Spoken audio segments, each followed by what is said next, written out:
नमस्कार। मैं वीके शास्त्री अपने चैनल के माध्यम से आप सभी दर्शकों का बहुत बहुत स्वागत करता हूं। जैसा कि मैं आपको गज केसरी राजयोग के वीडियो के माध्यम से हर माह में बनने वाले शुभ योगों, शुभ मुहूर्त की जानकारी देता रहता हूं, उसी क्रम में आज के वीडियो में बात करेंगे वृश्चिक राशि के जातकों की कुंडली में जून 2023 में अलग अलग डेट्स पर बनने वाले गज केसरी राजयोगों के बारे में। मैं आपको ये भी बताऊंगा कि ये राजयोग आपकी कुंडली में किन किन डेट्स पर और किन किन भाव में बन रहा है, ताकि आप उसी के अनुसार अपनी प्लानिंग कर सकें। गज केसरी राजयोग कुंडली में कैसे बनता है? कुंडली में देवगुरु बृहस्पति और चंद्रमा की युति बनने से या दृष्टि संबंध बनने से गज केसरी राजयोग बनता है। इसके अलावा चंद्रमा पर बुध या शुक्र की दृष्टि पड़ने से भी ये राजयोग बनता है। ये राजयोग इतना श्रेष्ठ राजयोग होता है कि किसी भी जातक की जन्म कुंडली में बन जाए तो उसे धन संपदा, संतान सुख, स्त्री सुख, माता पिता, भाई बहनों का सुख, मान सम्मान, यश, कीर्ति, ये सब कुछ जीवन भर मिलता रहता है। और ये राजयोग हर व्यक्ति की गोचर कुंडली में भी हर महीने कुछ विशेष तिथियों पर बनता है, लेकिन आपको इसकी जानकारी नहीं हो पाती है, इसलिए आप इसका लाभ नहीं ले पाते। वीडियो के थंबनेल में डबल गज केसरी राजयोग लिखा है क्योंकि जून 2023 में ये राजयोग आपकी कुंडली में गुरु के अलावा शुक्र के द्वारा भी बनाया जाएगा। ये राजयोग इतना श्रेष्ठ राजयोग होता है कि इस राजयोग के दौरान किसी भी शुभ कार्य की शुरुआत की जाए, जैसे आपको कोई प्रॉपर्टी खरीदनी हो, शेयर या गोल्ड में निवेश करना हो, मकान बनवाना हो, वाहन खरीदना हो, किसी जॉब के लिए अप्लाई करना हो, किसी सरकारी योजना से लाभ लेने के लिए आवेदन करना हो, कोई गवर्नमेंट कॉन्ट्रैक्ट लेना हो, किसी गवर्नमेंट प्रोजेक्ट से जुड़ना हो, शादी ब्याह के रिश्ते तय करने हो, विदेश जाना हो, नए व्यापार व्यवसाय की शुरुआत करनी हो, यात्रा देशाटन पर जाना हो, कोई धार्मिक या मांगलिक आयोजन करना हो, या इस तरह का कोई भी शुभ कार्य अगर आप इस राजयोग के दौरान उस कार्य की शुरुआत करते हैं तो उसमें सफलता और लाभ के प्रबल योग बनते हैं। इसी उद्देश्य को लेकर ये वीडियो अपलोड कर रहा हूँ, ताकि आपको शुभ समय की, शुभ मुहूर्त की जानकारी हो सके और आप शुभ समय पर अपने कार्यों की शुरुआत करें और उसका पूरा लाभ उठाएं। यह विश्लेषण आपके चंद्र राशि के आधार पर किया जा रहा है और वीडियो के अंत में मैं आपको देवगुरु बृहस्पति के उपाय भी बताऊंगा।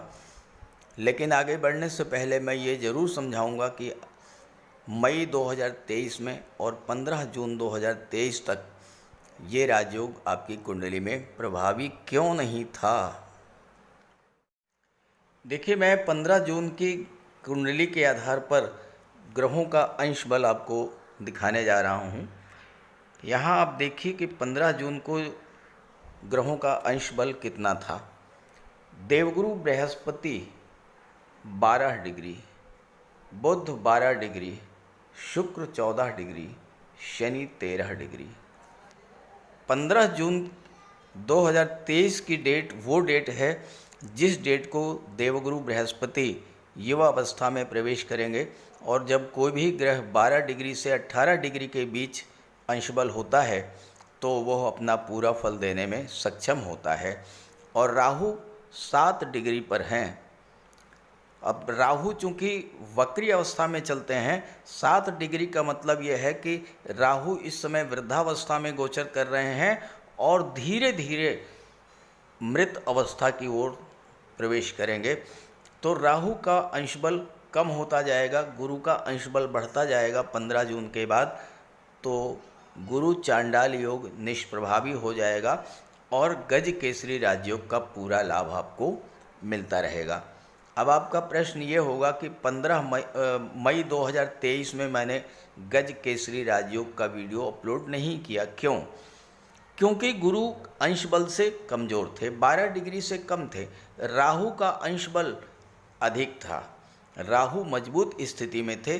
जब गुरु का अंश बल कम था, राहु मजबूत स्थिति में थे, तो गुरु चांडाल योग पूरी तरह से प्रभावी था और उस स्थिति में गज केसरी राजयोग नहीं बनता। लेकिन अब चूँकि राहु कमज़ोर हो चुके हैं, गुरु मजबूत हो चुके हैं, तो 15 जून के बाद बहुत ही मजबूत, शुभ और प्रभावी गज केसरी राजयोग आपकी कुंडली में बनेगा। और बुध भी मजबूत स्थिति में है, बुध के द्वारा अगर बनता है तो वो भी अत्यंत शुभ होगा। और शुक्र भी अत्यंत मजबूत हैं, 12 से 18 के बीच में है, 14 डिग्री अंश बल है। तो शुक्र के द्वारा भी जो गज केसरी राजयोग बनेगा वो बहुत ही मजबूत और शुभ फल देने वाला होगा। अब बात करते हैं अलग अलग राशियों की कुंडली में बनने वाले राजयोगों के बारे में। तो ये है वृश्चिक राशि के जातकों की कुंडली। देवगुरु बृहस्पति का गोचर कुंडली के 6ठे भाव में है और शुक्र का गोचर भाग्य भाव में है। जैसा मैंने आपको शुरू में बताया है कि गज केसरी राजयोग शुक्र और बुध के द्वारा भी बनता है और जून 2023 का जो पहला गज केसरी राजयोग है वो शुक्र के द्वारा ही बनेगा। आप डेट और टाइम नोट कर लें। 6 जून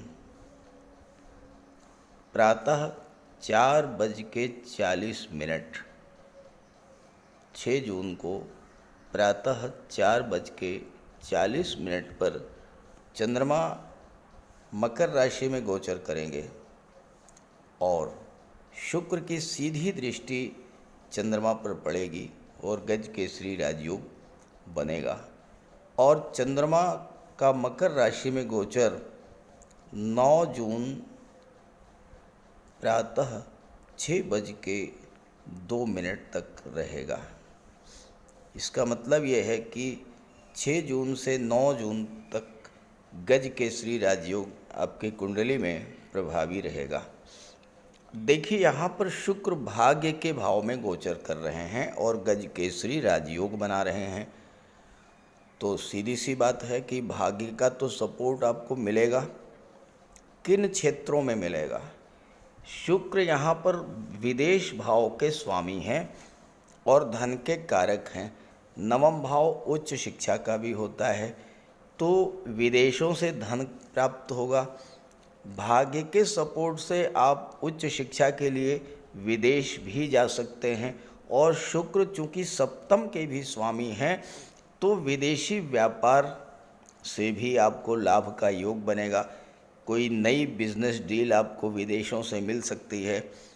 और साथ ही साथ चूँकि सप्तम भाव दाम्पत्य सुखों का है, विवाह का है, अगर आप विवाह के लिए प्रयासरत हैं, विवाह के इच्छुक हैं, तो 6 जून से 9 जून के बीच में कोई बहुत अच्छा रिश्ता आपको मिल सकता है और आपका वैवाहिक संबंध तय हो सकता है, क्योंकि इस समय भाग्य भी आपका साथ देगा और विवाह का योग बनेगा।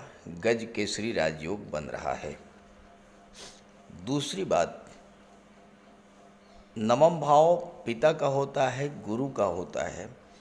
आप पिता के आशीर्वाद से, गुरु के मार्गदर्शन से विदेश भी जा सकते हैं। आपका विवाह भी आपके पिता या आपके गुरु या आपके बड़े जो भी हैं वो तय करेंगे। ज़्यादा संभावना ये है कि आपकी अरेंज मैरिज हो, यानी आपके घर के सदस्य ही आपका विवाह तय करें, क्योंकि विवाह के जो दूसरे कारक होते हैं देवगुरु बृहस्पति, वो परिवार भाव के स्वामी हैं, तो आपका विवाह आपके परिवार के लोग ही तय करेंगे। अगला जो गज केसरी राजयोग बनेगा वो देवगुरु बृहस्पति के द्वारा बनेगा और उसकी डेट है 13 जून। समय है 1:32, 1:32 PM बाद दोपहर। और ये गज केसरी राजयोग 13 जून से 15 जून 8:23 रात्रि 8:23 PM तक प्रभावी रहेगा। चंद्रमा का गोचर मेष राशि में होगा। कुंडली के 6ठे भाव में गुरु और चंद्रमा की युति बनेगी और गज केसरी राजयोग बन जाएगा। हालांकि छठे भाव में गज केसरी राजयोग उतना अधिक प्रभावी नहीं होता है, लेकिन छठे भाव में गुरु और चंद्रमा का गोचर, छठे भाव का संबंध गुरु और चंद्रमा से बनना, इसका प्रभाव निश्चित रूप से पड़ेगा। अब देखिए, छठा भाव सामान्य तौर पर तो रोगों का, कर्ज का, शत्रुता का माना जाता है। तो गुरु और चंद्रमा का जब यहाँ पर गोचर है तो स्वास्थ्य में सुधार देखने को मिलेगा। और चूंकि गुरु धन के कारक होते हैं तो कोई कर्ज वगैरह है तो वो भी समाप्त होगा।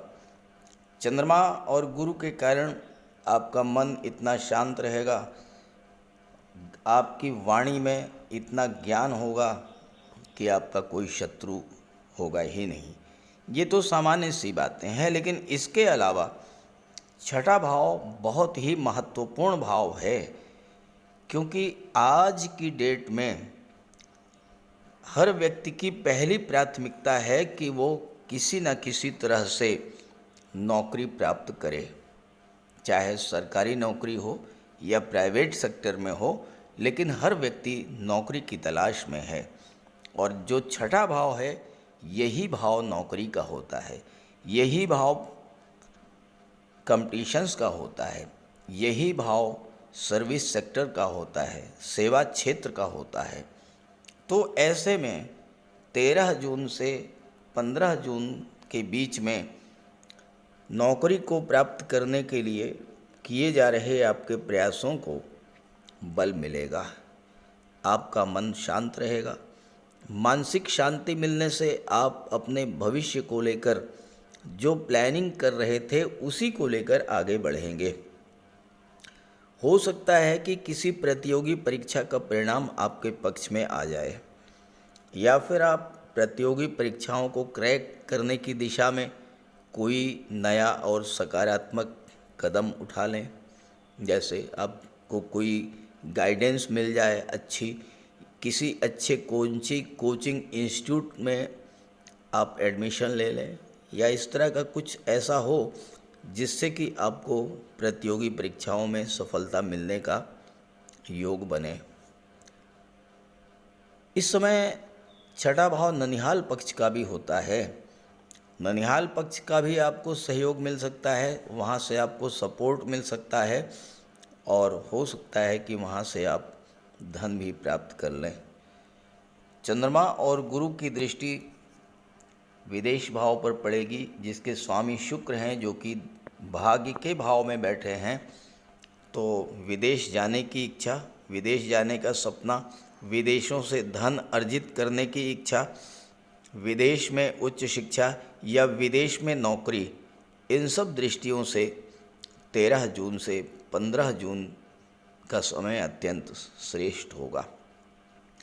छात्रों के लिए भी हो सकता है कि गुरु छठे भाव में हैं और पंचम के स्वामी हैं, धन भाव के भी स्वामी हैं, तो छात्रों को किसी तरह की कोई छात्रवृत्ति भी मिल सकती है या कोई फाइनेंशियल एड भी मिल सकती है। अगली डेट है 22 जून। 22 जून को प्रातः 4:18 पर चंद्रमा का गोचर सिंह राशि में होगा और चंद्रमा कुंडली के दशम भाव में गोचर करेंगे।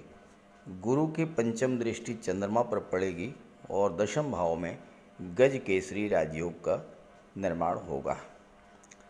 चंद्रमा 22 जून से 25 जून तक, 25 जून 4:52 4:52 PM तक दशम में ही गोचर करेंगे। और ये जो समय है 22 जून से 25 जून का, ये आपके कर्म क्षेत्र के लिए, आपके कैरियर के लिए बहुत ही महत्वपूर्ण होगा। तो दशम भाव से आपका कैरियर, आपका स्टेटस, आपके अचीवमेंट्स, आपकी प्रतिष्ठा, मान सम्मान, आपकी महत्वाकांक्षा, व्यावसायिक सफलता, आजीविका, कैरियर स्टेबिलिटी, ये सब दशम भाव से देखा जाता है। दशम भाव गवर्नमेंट को शो करता है, सरकार को शो करता है। कैरियर को लेकर आपके प्रयासों को बल मिलेगा, सफलता मिलेगी। किसी न किसी तरह का कोई जॉब आपको मिलेगा, या फिर आप कोई व्यापार व्यवसाय शुरू करने की सोच रहे थे तो उसके लिए 22 जून से 25 जून का जो समय है ये बहुत ही महत्वपूर्ण है।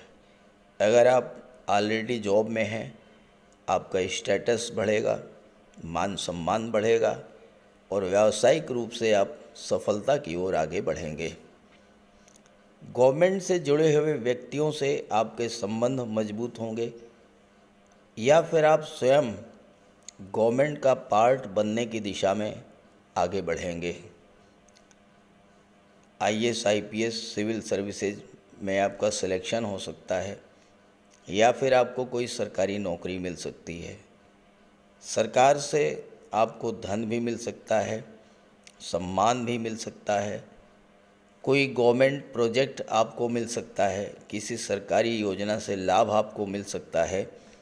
और इस गोचर काल में 22 जून से 25 जून के बीच में आप अपने व्यापार को नई ऊंचाइयों पर ले जाने के लिए धन का निवेश भी कर सकते हैं और इससे आपको लाभ होगा। आपकी पावर और अथॉरिटी को बढ़ाने वाला होगा ये राजयोग।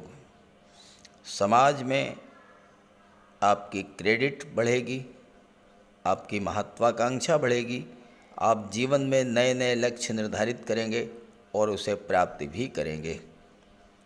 चंद्रमा की दृष्टि चतुर्थ भाव पर पड़ने से आपको मानसिक शांति मिलेगी, भौतिक सुख सुविधाओं के साधन आपको प्राप्त होंगे, माँ के स्वास्थ्य में सुधार होगा और हो सकता है कि आप कोई प्रॉपर्टी या वाहन खरीदना चाहते थे तो उसके लिए भी ये अत्यंत शुभ मुहूर्त होगा। 27 जून को जून महीने का अंतिम गज केसरी राजयोग आपकी कुंडली में बनेगा और उसका समय है 27 जून प्रातः 3:28 और ये राजयोग आपकी कुंडली में 27 जून से 30 जून तक, 30 जून 10:19 तक, 19 मिनट तक ये राजयोग आपकी कुंडली में प्रभावी रहेगा। चंद्रमा का गोचर तुला राशि में होगा, कुंडली के 12वें भाव में, और गुरु की दृष्टि चंद्रमा पर पड़ेगी। गज केसरी राजयोग बनेगा। हालांकि 12वें भाव में बहुत ज़्यादा प्रभावी नहीं होता है, लेकिन एक बात आप समझें, कुंडली के जो खराब भाव माने जाते हैं, छठा भाव, 8वां भाव या 12वां भाव, ये वो भाव हैं जिनमें अगर शुभ ग्रह बैठे हों, शुभ ग्रहों का गोचर हो तो ये भाव बहुत अच्छा रिजल्ट देते हैं। इन भावों में कुछ ऐसी छिपी हुई शक्तियां हैं जो आपके जीवन में अचानक से बहुत बड़ा परिवर्तन ला देती हैं। अब 12वां भाव खर्चों का होता है। अगर आपके खर्चे नियंत्रण के बाहर हो चुके हैं और आप कर्ज लेने की स्थिति से गुजर रहे हैं तो इस समय गुरु के प्रभाव से, चंद्रमा के प्रभाव से इतना आपको धन प्राप्त होगा कि आपको कर्ज लेना नहीं पड़ेगा। साथ ही साथ आपका ज्ञान इतना जागृत होगा कि आप उन खर्चों पर, अनावश्यक खर्चों पर नियंत्रण पाने का मार्ग तलाश कर लेंगे। 12वां भाव विदेश का है। आप विदेश जाना चाहते थे, विदेश जाने के मार्ग की बाधाएं दूर होंगी, विदेशी व्यापार में लाभ के अवसर मिलेंगे। 12वां भाव धर्म, अध्यात्म और मोक्ष का भी होता है। गुरु के प्रभाव से आपकी रुचि स्वतः धर्म अध्यात्म में बढ़ेगी, ईश्वर में आपकी आस्था बढ़ेगी और आपको उसका लाभ मिलेगा। 12वां भाव ट्रांसफॉर्मेशन का होता है, परिवर्तन का होता है, और आप देखेंगे 27 से 30 जून के बीच में अचानक से कोई सकारात्मक परिवर्तन, कोई सुखद परिवर्तन आपके जीवन में आएगा। नौकरी व्यापार में कोई परिवर्तन करना चाहते थे तो आपको सही दिशा मिलेगी। ईश्वर स्वयं इस समय आपकी हेल्प करेंगे और आप सही निर्णय ले पाने में सक्षम हो पाएंगे। कोर्ट कचहरी का कोई मैटर चल रहा था, उसमें भी आपको राहत पाने का योग बनेगा। और चंद्रमा की दृष्टि 6ठे भाव पर पड़ने से ननिहाल पक्ष का सपोर्ट आपको मिलेगा।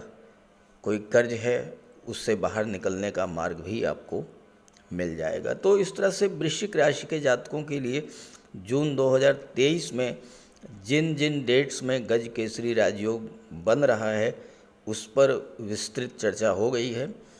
अब आप इन योगों का, इन राजयोगों का पूरा लाभ उठाएं, कोई नई शुरुआत करें, कोई शुभ कार्य करें और आप उसका रिज़ल्ट देखें, बहुत अच्छा रिज़ल्ट मिलेगा। साथ ही साथ इस गोचर काल में देवगुरु बृहस्पति का उपाय ज़रूर कीजिएगा। तो बात करते हैं उपायों पर। कुंडली में देवगुरु बृहस्पति का बहुत ही महत्वपूर्ण स्थान है, क्योंकि देवगुरु कुंडली के पंचम और नवम भाव के कारक होते हैं। पंचम भाव से संतान का विचार किया जाता है, शिक्षा का विचार किया जाता है, और नवम भाव से भाग्य का विचार किया जाता है।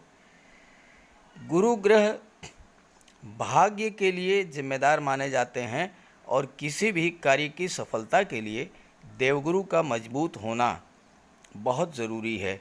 जब कुंडली में देवगुरु मजबूत होते हैं तो भाग्य का साथ मिलता है, जिस काम में हाथ डालते हैं वो सफल होता है, विवाह समय से होता है, शिक्षा अच्छी मिलती है, गुरु की कृपा रहती है, धन की प्राप्ति होती है। तो देवगुरु के लिए कुछ उपाय बताने जा रहा हूँ, उपाय ज़रूर कीजिएगा। अगर आपकी जन्म कुंडली में गुरु कमज़ोर स्थिति में है तो आपको गुरुवार का व्रत करना चाहिए। स्नान करते समय जल में आधा चम्मच हल्दी डालकर स्नान करें। स्नान के बाद पीले रंग के वस्त्र धारण करें और साथ ही साथ केसर या हल्दी का तिलक लगाएं और गुरुवार के दिन भगवान विष्णु की उपासना करें। घर में केले का एक वृक्ष लगा लें, उसकी पूजा करें, उसकी सेवा करें। भोजन में चने के बेसन, चीनी और घी से बने लड्डू का सेवन करें और अपनी क्षमता के अनुसार पीले वस्त्र, हल्दी, शहद, धार्मिक पुस्तकें, इन सब का दान कर सकते हैं। अगर गुरु ग्रह कमज़ोर है तो पुखराज धारण करें, लेकिन इसके लिए किसी योग्य ज्योतिषी की सलाह ले लें। माता पिता, गुरु और बुज़ुर्गों का सम्मान करें, उनकी देखभाल करें और उनका आशीर्वाद प्राप्त करें। साफ सफाई रखें, गुरु की सेवा करें और दही और चावल गरीबों को खिलाएं। किसी गरीब को, किसी दिव्यांग व्यक्ति को भोजन कराएं। किसी वृद्धाश्रम में जाकर के वृद्धों के साथ कुछ समय बिताएं, उनकी समस्याओं को जानें, समझें। कोई ज़रूरी नहीं है कि आप धन से ही सहायता करें, तन और मन से भी आप मदद कर सकते हैं दूसरों की, और ऐसा करने से देवगुरु अत्यंत प्रसन्न होते हैं। और जब देवगुरु बलवान होंगे तो आपको पूरा लाभ मिलेंगे। तो ये उपाय करके देखिएगा, लाभ होगा। कमेंट करके बताइएगा ताकि आपके साथियों को भी इसका लाभ मिल सके। नमस्कार।